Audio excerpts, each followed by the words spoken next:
Now question 4. Which of the following pairs of linear equations are consistent, inconsistent? If consistent, then obtain the solution graphically, and if not consistent, then we can leave the question, क्योंकि solution तो उसी में निकाल सकते हैं जिसमें consistent हो. ठीक है, तो देखते हैं अगर नो सॉल्यूशन वाली कंडीशन है तो हम उसको फाइंड नहीं करेंगे. ठीक है, तो first x plus y equals to 5 and 2x plus 2y equals to 10.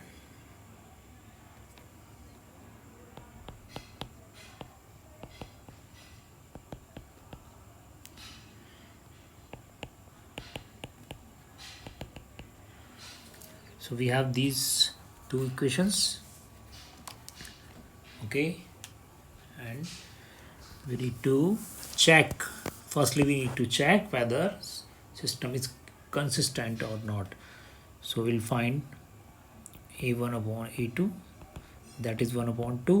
Here a1 is 1 and a2 is 2, and then b1 upon b2. Here b1 is 1 and b2 is also 2.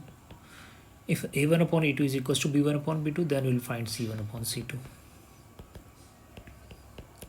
So c1 and c2, so 1 upon 2. So a1 upon a2 is equals to b1 upon b2, also equals to c1 upon c2. तो बच्चों infinite solution होंगे इसमें. ठीक है, infinite solution, therefore system consistent है, system is consistent. तो अब इसका ग्राफ प्लॉट कर देंगे. हालांकि एक ही लाइन बनेगी क्योंकि दोनों सेम इक्वेशन है. x plus y equals to 5 को 2 से मल्टीप्लाई करके लिख दिया, उसमें 2x plus 2y equals to 10. तो इनफाइनाइट सॉल्यूशन होने वाले हैं इसके. तो x plus y is equals to 5, so x is equals to 5 minus y. अब अगर y हम 4 लेते हैं तो x is 5 minus 4, that is 1. अगर y हम 2 लेते हैं तो x is 5 minus 2, that is 3. So we got the values x1, y4, x3, y2. ठीक है, अब सेकंड इक्वेशन सेम ही है बच्चों. तो 2x plus 2y equals to 10. So 2x is equals to 10 minus 2y and x equals to 10 minus 2y upon 2. अब अगर हम y की वैल्यू 1 लेते हैं तो x होगा 10 माइनस 2 इंटू 1 अपॉन 2. 10 माइनस 2 होता है 8, 8 अपॉन 2 इज़ 4. फिर y हम लिखते हैं 3 ले लेते हैं तो x होगा 10 माइनस 2 इंटू 3 अपॉन 2. तो 10 minus 6 upon 2, 10 minus 6 is 4 and 4 upon 2 is 2. तो इस तरह से जो सेकंड सेट मिला हमें वो है x4 y1 and x2 y3. ठीक है बच्चों, तो अब हम इसको प्लॉट करते हैं. ठीक है,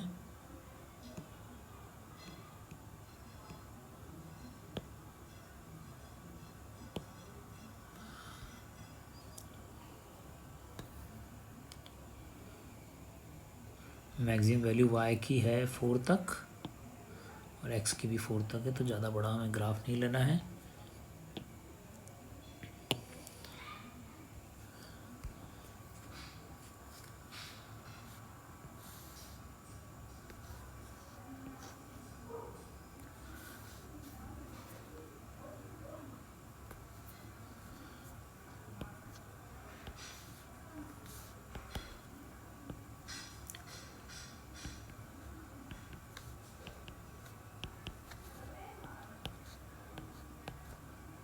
थ्री 4. अब क्योंकि बहुत ही छोटी छोटी वैल्यूज हैं इसलिए स्केल में हम वही ले लेते हैं. 1 big division is equals to 1 unit. Scale on both axis, 1 big division is equals to 1 unit. Okay, तो देखो x1 पे y4 है, x1 पे y4 एंड x3 पे y2 या x3 पे y2. I will join these 2 points.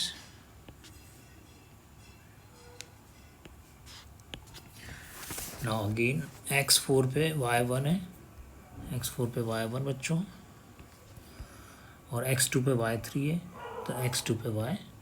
तो हम देख रहे हैं कि again the same line is form, वो तो हमें पहले से ही पता था. तो वो कह रहा फाइंड द सॉल्यूशन. तो बच्चों ये सारी सॉल्यूशन है, x4 y1, x3 y2, x2 y3, x1 y4. These are the solution. तो इनफाइनाइट सॉल्यूशन में हमें सॉल्यूशन नहीं लिखने हैं, ये सारे सॉल्यूशन है वो अपने आप समझ जाएगा. ठीक है, तो इस तरह से इजीली हम कर सकते हैं. अभी नेक्स्ट देखो, x minus y equals to 8 और 3x minus 3y equals to 16. x minus y equals to 8.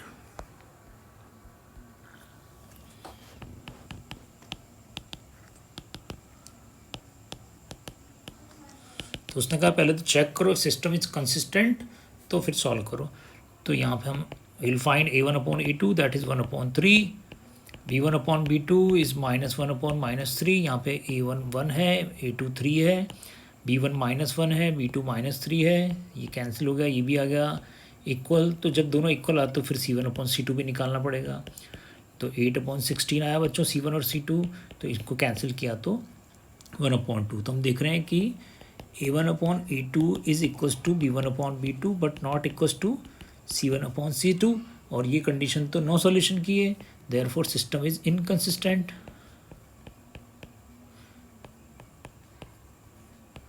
तो सिस्टम इज इनकंसिस्टेंट, तो इसका कोई सॉल्यूशन ही नहीं है. तो इसलिए हम इसको यहीं पर छोड़ देंगे. ठीक है बच्चों, क्योंकि इसको ग्राफिकली हम बना तो सकते हैं, रिप्रेजेंट तो कर सकते हैं, पैरेलल लाइन बनेगी, लेकिन उसने कहा सॉल्यूशन फाइंड करो, तो सॉल्यूशन इज़ नॉट पॉसिबल. ठीक है, अब ये थर्ड देखो, 2x plus y minus 6 equals to 0. 2x plus y minus 6 equals to 0. तो इसमें भी पहले हम a1/a2 फाइंड करते हैं. तो a1/a2 है 2/4, दैट इज़ 1/2. Then b1/b2 1/-2. तो हम देख रहे हैं कि a1/a2 is not equals to b1/b2, इसलिए सिस्टम इज़ कंसिस्टेंट, क्योंकि यूनिक सॉल्यूशन होगा इसका, unique solution, therefore system is consistent. System is consistent, and if system is consistent then we can plot the graph. Okay, so by first equation 2x plus y minus 6 equals to 0. Now we'll solve it. We'll find a variable in form of other variable. तो y को इधर रखते हैं, -6 को उधर ले जाते हैं, प्लस हो गया, प्लस 2x को उधर ले जाते हैं, माइनस हो गया. अब हम x की कुछ वैल्यूज़ रखेंगे to get the corresponding value of y. तो सुटेबल वैल्यूज़ पुट करते हैं. Let x equals to 2, then y equals to 6 minus 2x, यानी 2 इंटू एक्स, और x है 2, so 2 into 2, so 6 minus 2 2 is 4, so y is 2. Now x is equals to 3, then y equals to 6 minus 2 into x, x is 3, so 2 into 3, now 6 minus 2 3 is 6, 6 minus 6 is 0, so x and y, तो बच्चों x तो हो गया 2 and y 2, now x 3 and y 0. Okay, now second equation is 4x minus 2y minus 4 equals to 0. By second equation 4x minus 2y minus 4 equals to 0. So 4x is equals to 2y plus 4. दोनों को उधर ले गए, इन दोनों को, इनका sign change हो गया. Now x is equals to 2y plus 4 upon 4. ठीक है बच्चों, अब ये देखो y की वैल्यू अगर हम रखें, यहाँ पे कुछ ऐसा रखना है जो 4 से कैंसिल होता हो. ठीक है ना, तो 2 रखते हैं y की वैल्यू. तो 2 रखेंगे तो 2 इंटू 2 प्लस 4/4, तो 2 हो जाएगा बच्चों 4, और 4 प्लस 4 क्या होता है, 4 प्लस 4 होता है 8, और 8/4 बच्चों 2। तो इस तरह से हमने ऐसी वैल्यू ली जो 4 से कैंसिल हो। अब अगर 3 लेते हैं तो 3 2 6 प्लस 4 10 हो जाएगा। तो हम लेते हैं यहाँ पे 4, क्योंकि 4 2 8, 8 प्लस 4 12 हो जाएगा, जो 4 की टर्म में आता है। तो y इज इक्वल्स टू 4 लेते हैं लेट। तो x is equals to 2 into 4 plus 4/4। now 2 4 8 plus 4, now 8 plus 4 is 12, 12/4 is 3, so we get x and y।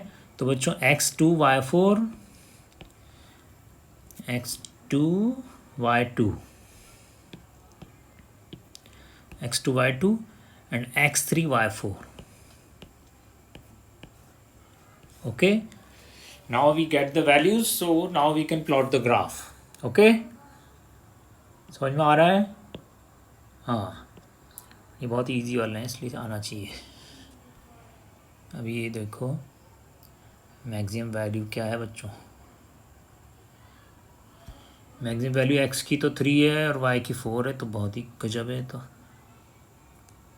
Easily बन जाता है। तो ठीक है, x और y, ये हमने लाइन ड्रॉ की, इधर भी हमने लाइन ड्रॉ की, ठीक है।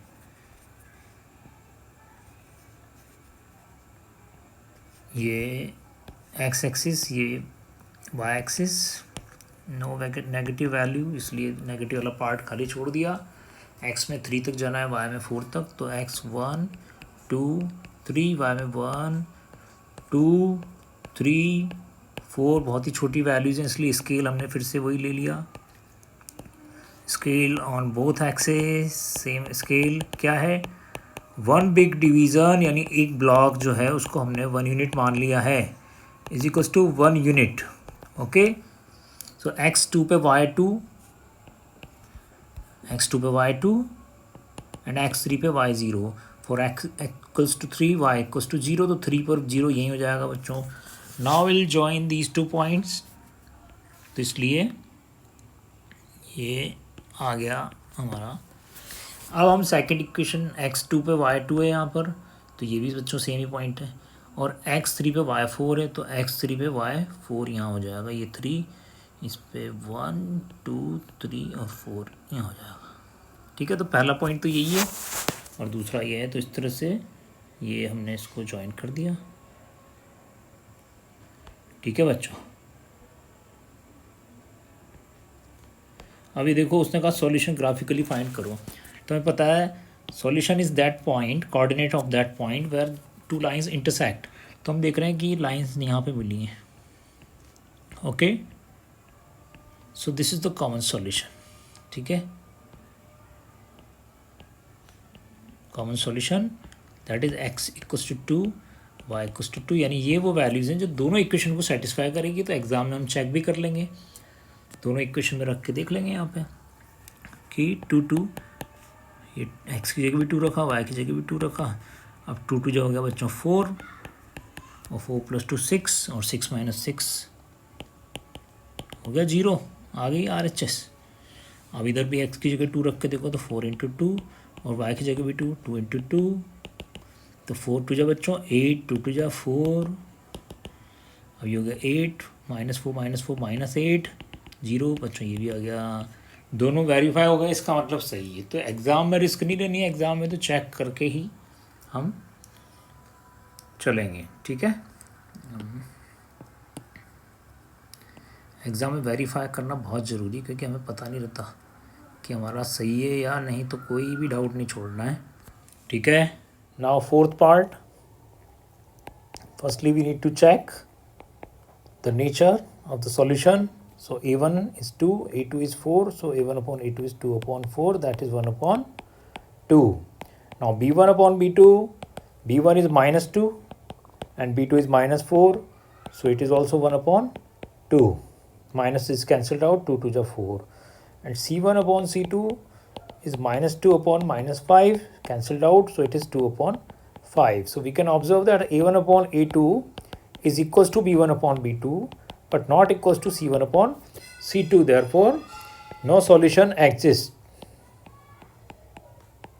कोई सॉल्यूशन ही एग्जिस्ट नहीं करता है बच्चों, तो इसलिए ग्राफ कैसे प्लॉट करेंगे? नो सॉल्यूशन एग्जिस्ट, तो जस्ट चेक करना था। और जिस सिस्टम क्या है, system is inconsistent, so therefore solutions are not possible, इसलिए we cannot find the solution graphically। ठीक है, तो बस इसमें हमें यहीं तक करना है। ओके, अब देखते हैं नेक्स्ट क्वेश्चन। तो next is a word problem.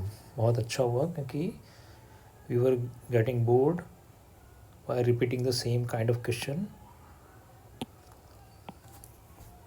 Now ठीक है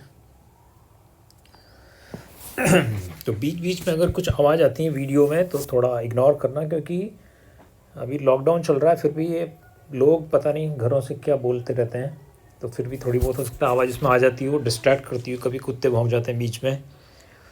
तो देखो यहाँ पर इस क्वेश्चन में, 5th क्वेश्चन में उसने कहा है half the perimeter of a rectangular garden whose length is 4 more than breadth।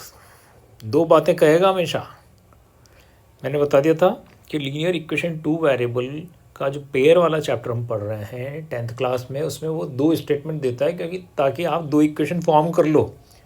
ठीक है, तो पहला काम तो होता है क्वेश्चन पढ़ना, दूसरा काम होता है उन 2 स्टेटमेंट को आइडेंटिफाई करना। तो यहाँ पे एक ही लाइन में 2 चीज़ें कह गया वो उलझाते हुए कि हाफ द पेरीमीटर, एक बात शुरू की उसने कि half the perimeter of a rectangular garden, फिर यहाँ वो बात बीच में रोक दी। अब दूसरी बात बताने लग गया, वो रेक्टेंगुलर गार्डन जिसकी लेंथ ब्रेथ से 4 मोर है, उस रेक्टेंगुलर गार्डन का हाफ द पेरीमीटर। फिर यहाँ दूसरी बात, पहली बात फिर से चलाता है कि इज 36। इस तरह से तो क्या कई बार इस तरह के क्वेश्चन में कन्फ्यूजन हो जाता है।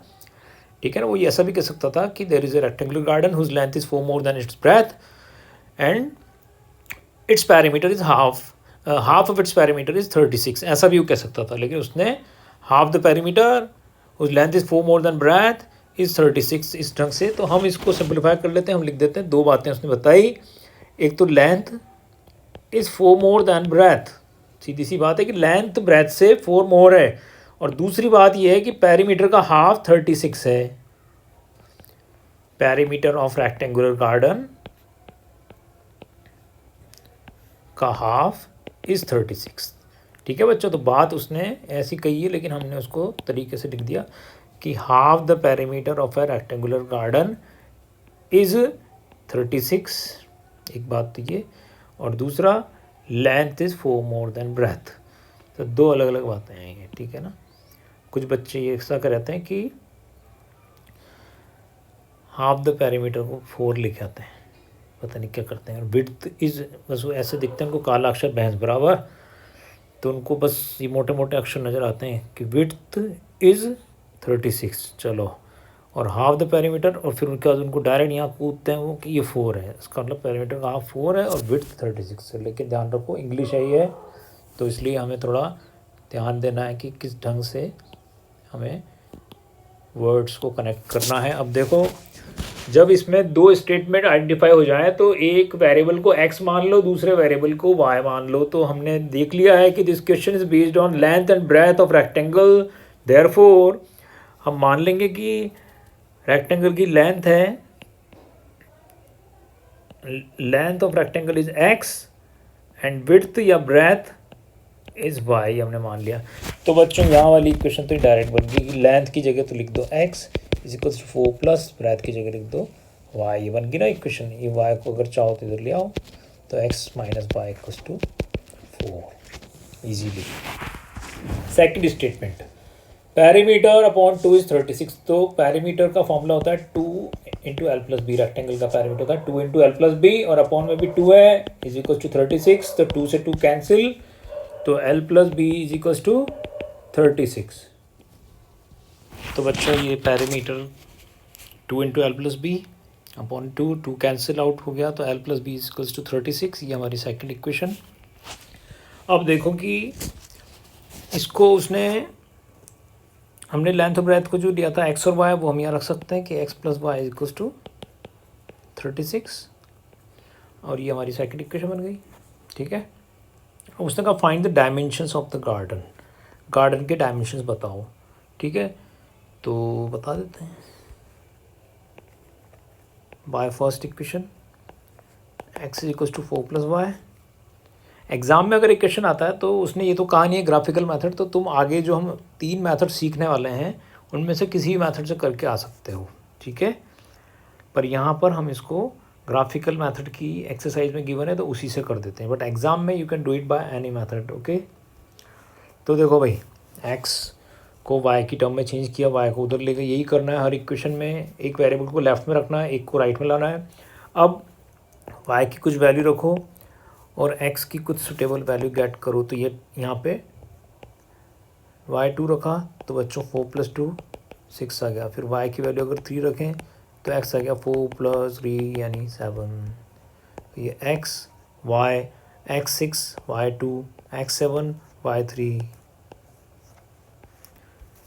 अब ये सेकंड इक्वेशन देखो, इसमें भी x को इधर रखो y को उधर ले जाओ, या y को इधर रखो x को उधर ले जाओ, तो y उधर जाके माइनस का हो जाएगा बच्चों। अब मैं y की वैल्यू क्या रखूं, बहुत बड़ी वैल्यू हो जाएगी, पैरामीटर का हाफ 36 है, तो हम रखते हैं y की वैल्यू 20 रखते हैं। तो x होगा 36 - 20 तो 16। ठीक है, अब y की वैल्यू रख देते हैं 16, तो x हो गया 36 - 16 सो 20।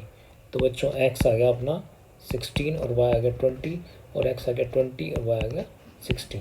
ठीक है, तो अब देखो ये तो 4 के मल्टीपल है, 4 4 जा 4 5 जा, तो हम 4 का स्केल ले सकते हैं, लेकिन यहाँ चक्कर पड़ गया ये, तो कोई बात नहीं, इसको हम चेंज करते थे 2 मिनट में, क्योंकि हमने फर्स्ट इक्वेशन को उस समय नहीं देखा था। तो ऐसा हो भी जाए ना तो कोई दिक्कत नहीं है।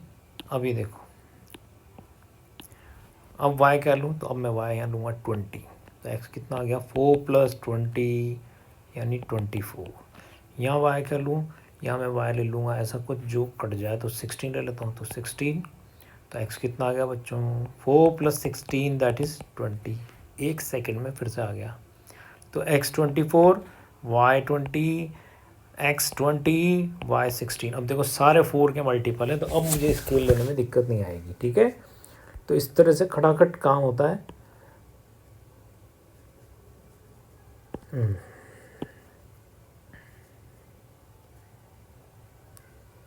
ये लो, इसका कलर भी चेंज करते हैं, बहुत देर हो इससे बोर हो रहे हैं। नहीं ठीक है, नहीं ये मस्त है, ये ऐसा आता भी 1000 में ग्राफ। ठीक है, इसका भी कलर चेंज करो, बोर हो रहा हूँ मैं। ये तो ये हमारे पास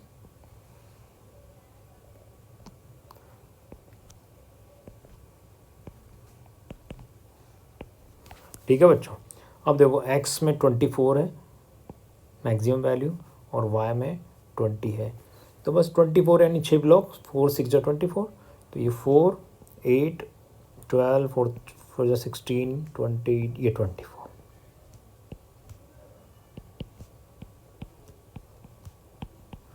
ऐसे y में बच्चों मैक्सिमम वैल्यू 20, तो 4 1 जा 4 4 2 जा 8 4 3 जा 12 4 4 जा 16 4 5 जा 20। स्केल क्या लिया हमने यहाँ पर, scale on both the axis, same ही लिया हमने।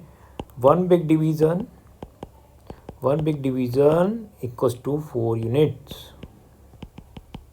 ठीक है बच्चों, अब देखो इसको प्लॉट करते हैं, x 24 पे y 20, ये रहा x 24 यहाँ पे और y 20 इधर है, तो यहाँ से हम चलें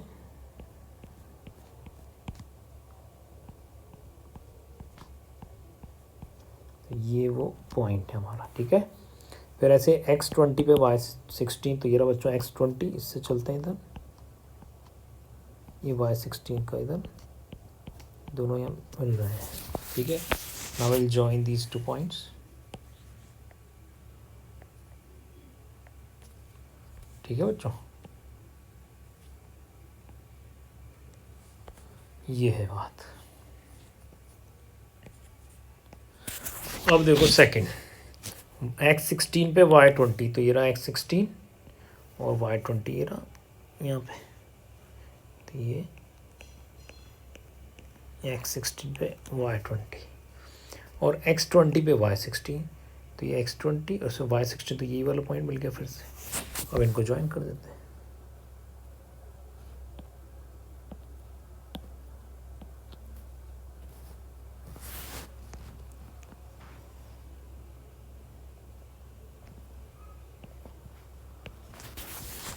ठीक है बच्चों, अब ये डैश वाली जो है इसको हटा देते हैं, उस समय शो करने के लिए किया था, थोड़ी क्लीन हो जाए।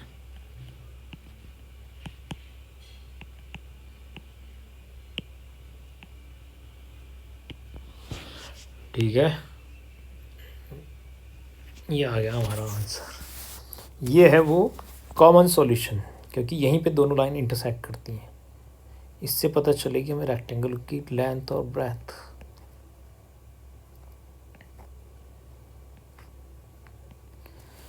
So this is the common solution. Length is equals to 20 and width is 16, यानी x और y, ठीक है ना। x 20 है, y 16 है, और x हमने लेंथ को लिया था और y ब्रेथ को। तो इस तरह से we can plot the graph, ठीक है। Now move to the next question.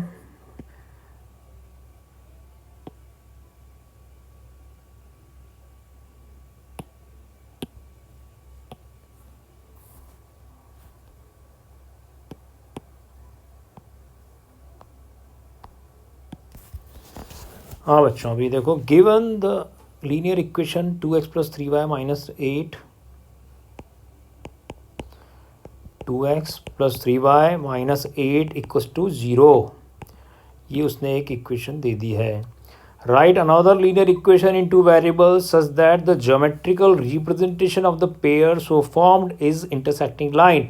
दूसरी इक्वेशन नहीं दी है, कहा है कि तुम खुद बनाओ और इस तरह से बनाओ कि जो पेयर है उसका जो ज्योमेट्रिकल रिप्रेजेंटेशन होगा वो इंटरसेक्टिंग लाइन हो। फिर दूसरे एग्जांपल में इस तरह की बनाओ सेकंड इक्वेशन की ज्योमेट्रिकल रिप्रेजेंटेशन पैरेलल लाइन हो। और फिर थर्ड टाइम एक ऐसी इक्वेशन फॉर्म करो जिससे ज्योमेट्रिकल जो रिप्रेजेंटेशन है वो एक कोइंसिडेंट लाइन हो। तो we have to form 3 such equations, okay. तो देखो कैसे करते हैं इसको। हमें पता है इंटरसेक्टिंग लाइन की जो कंडीशन होती है बच्चों, इंटरसेक्टिंग लाइन की जो कंडीशन होती है वो होती है a1/a2 is not equals to b1/b2, ये होती है। इसका मतलब हमें दूसरी इक्वेशन ऐसी चूज करनी है जिसमें a2 और b2 इस ढंग का हो कि रेशो इक्वल नहीं आए a1a2 और b1b2 का। तो बहुत ईजी है, ये 2x है ना, मैं ले लेता हूँ 4x, ठीक है। अब जैसे मैंने 4x लिया तो a1/a2 तो पता चल गया मुझे, आ गया 2/4, दैट इज़ 1/2, तो ये तो आ गया। अब b1/b2 मुझे कुछ और लाना है, 1/2 नहीं आना चाहिए। क्यों? क्योंकि इंटरसेक्टिंग लाइन में ये इक्वल नहीं होते हैं, ये कंडीशन हमें पता है।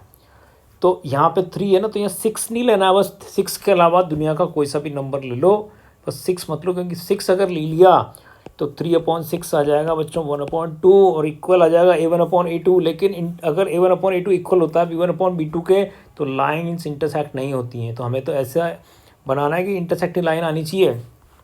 तो इसलिए यहाँ पे कुछ भी ले लो, 7 ले लो, लेकिन 6 मत लो। 5 ले लो, 1 ले लो, -5 ले लो, -1 लाख ले लो, 2 लाख ले लो, कुछ भी ले लो, लेकिन 6 मत लो। तो अब यहाँ क्या लूँ? यहाँ तो कुछ भी ले लो, 8 के नीचे हम कुछ भी ले सकते हैं, ठीक है। 8 7 ले लो यहाँ पे भी। अब देखो, अब हम ये बता देंगे इसको कि a1/a2 आया 1/2 और b1/b2 आया 3/7। तो लिख देंगे कि since a1/a2 is not equals to b1/b2, therefore graphical representation will be intersecting lines।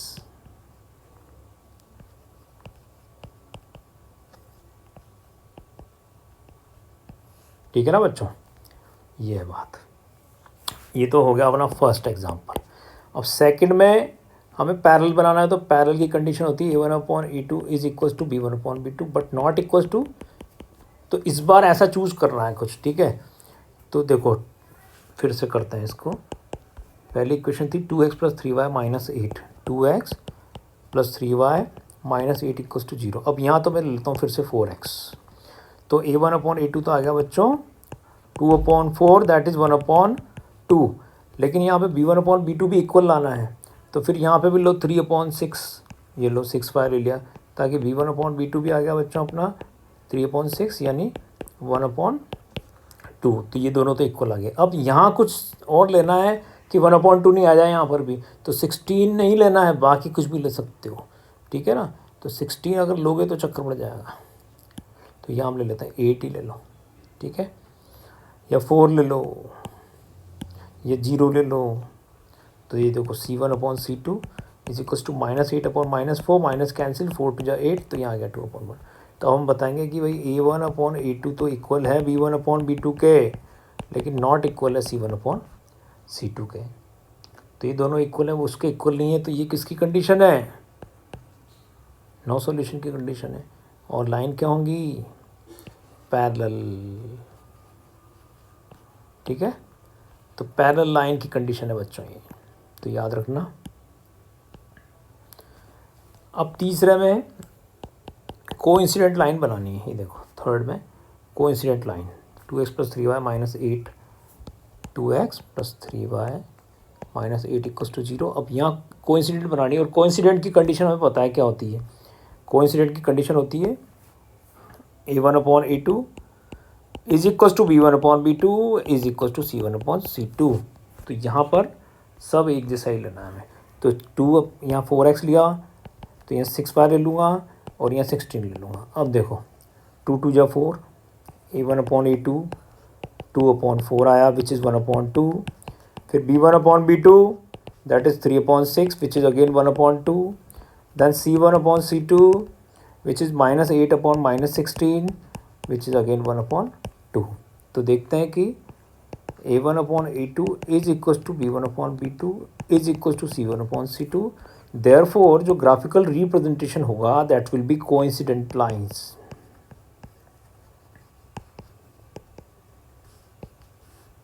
ठीक है बच्चों।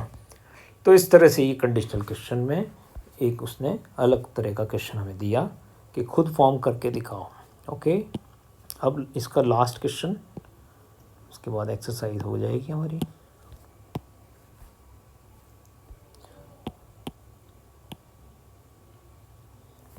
वो कह रहा है कि ड्रॉ द ग्राफ, एक तो ये इक्वेशन है x - y + 1 = 0, दूसरा है ये 3x + 2y - 16 = -12 = 0। ये फर्स्ट। ये सेकंड इक्वेशन कह रहा है determine the coordinates of the vertices of the triangle formed by these line and the axis and shade the triangular region. तो ग्राफ में कभी कभी ऐसे क्वेश्चन भी आते हैं, क्यों कह रहा है कि पहले तो इनके ग्राफ बनाओ। तो देखो हम ग्राफ बनाएंगे ना, तो हो सकता है मान लो ऐसा आ जाए, ये आ गया।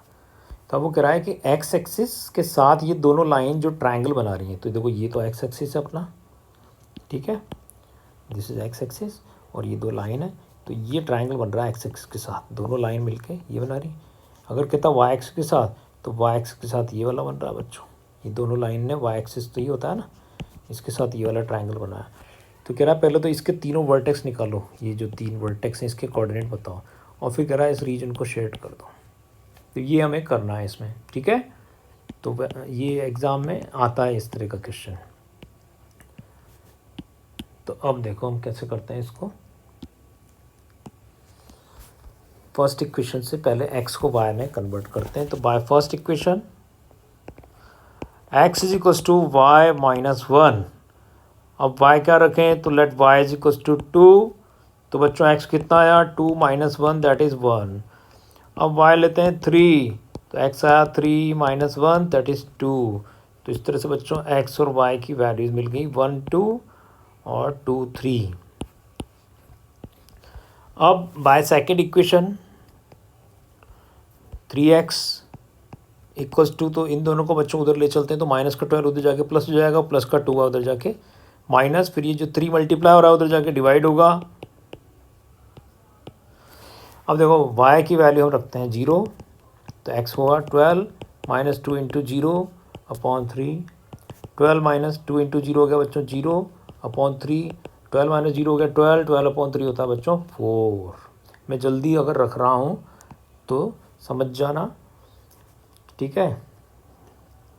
y इक्वस टू 2, 2 2 जा 4, अब 2 रखूँगा तो 2 2 जा 4, 12 माइनस 4 कितना होता है 8 होता है, तो उससे तो 3 से कैंसिल नहीं होगा, इसलिए 2 को कैंसिल करो, 3 रखो, y इक्वस टू 3। तो सोच समझ के, ऐसे बेहोशी में नहीं रखना है। 12 माइनस 2 इंटू 3 ऐसा कुछ रखना है, जो नीचे का 3 को भी ध्यान रखो कि उससे कैंसिल होना चाहिए। 12 माइनस 3 2 जा 6, नाउ 12 माइनस 6 इज 6, 6/3 इज 2, तो कैंसिल हो गया ना। तो ये इस तरह से x आया बच्चों 4, y 0, x 2, y 3, और ये हो गया, ठीक है। अब क्या करें, अब ये करो कि ग्राफ प्लॉट करो।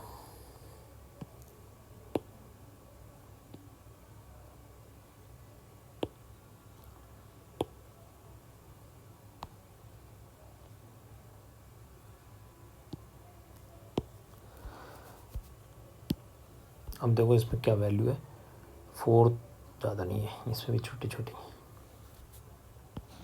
इजी टू प्लॉट हो जाता है अगर ये छोटी छोटी वैल्यूज़ हों। ये बड़ी भी हों तो सिस्टमेटिक हो, 100 200 ऐसी हों, टाइम वेस्ट नहीं होता है लाइफ में।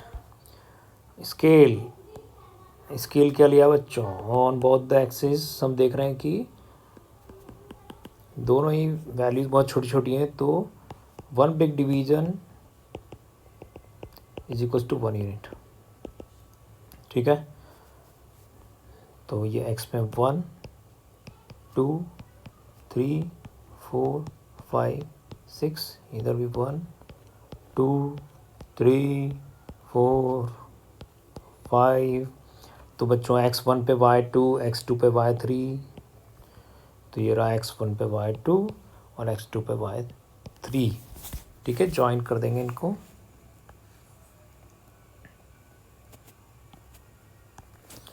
अब सेकंड में x4 पे y0, तो ये x4 ये रहा और y0 यहीं पे हो गया, और x2 पे y3, तो बच्चों x2 यहाँ पर है और 3 यहाँ पर है, ये पहले वाला पॉइंट ही है हमारा।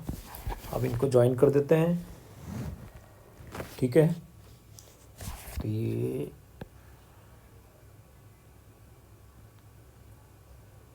ठीक है, तो इसको प्रोड्यूस कर देते हैं थोड़ा,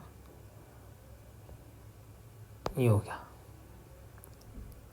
ठीक है। तो नाउ अब हम देखते हैं कि उसने क्या कहा था, ग्राफ तो बन गया लेकिन उसने ये नहीं कहा फाइंड द सॉल्यूशन, उसने कहा है कि ये जो दोनों लाइन हैं ये एक्स एक्स के साथ जो ट्रायंगल बना रही है उस ट्रायंगल के वर्टेक्स हमें फाइंड करना है, ठीक है ना। ये देखो उसका question, determine the coordinates of the vertex of the triangle formed by these line and x axis. तो ये एक्स एक्सिस तो बच्चों ये है अपना, ठीक है ना। तो इसमें इसको बढ़ा देते हैं इधर, तो कह रहा है एक्स एक्सिस के साथ जो ट्रायंगल बनेगा उसकी वो बताओ लाइन, ठीक है। तो ये देखो ये बन रहा है ट्रायंगल, तो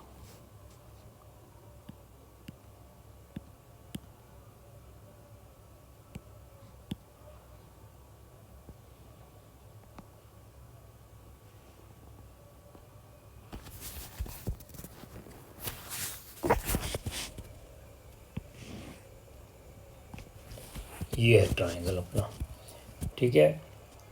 तो कह रहा है इसके वर्टेक्स निकालो, तो वर्टेक्स तो निकाल देते हैं, ये इसको हम नाम दे देते हैं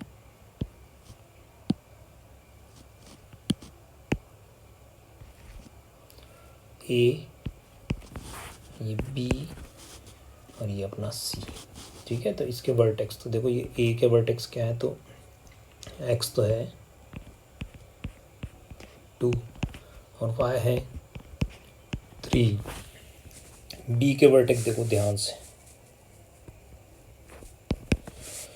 एक्स तो है अपना -2, क्योंकि यह -1 आएगा, इधर -2 है, और y है बच्चों 0, और c के देखो x तो है अपना 4 और y है 0, तो ये तो आ गया अपने वर्टेक्स। ठीक है, इसके बाद कह रहा है कि शेड करो, ये जो रीजन है इसको शेड करो, ये ट्रायंगुलर रीजन को।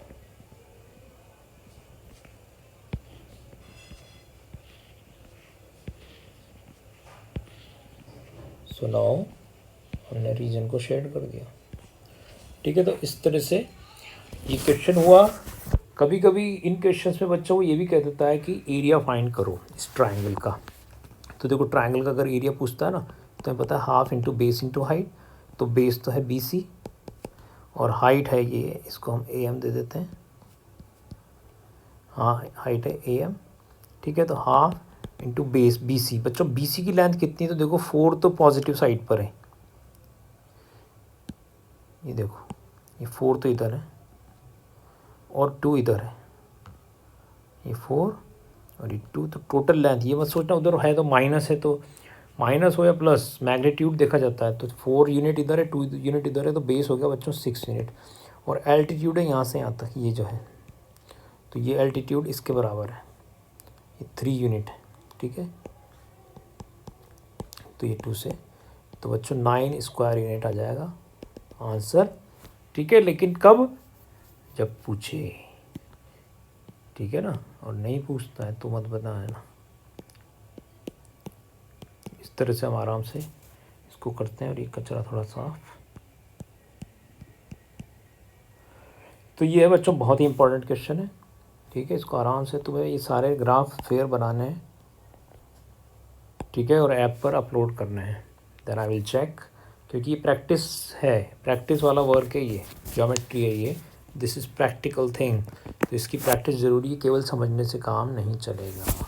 ठीक है बच्चों, तो ये एक्सरसाइज हुई हमारी ख़त्म।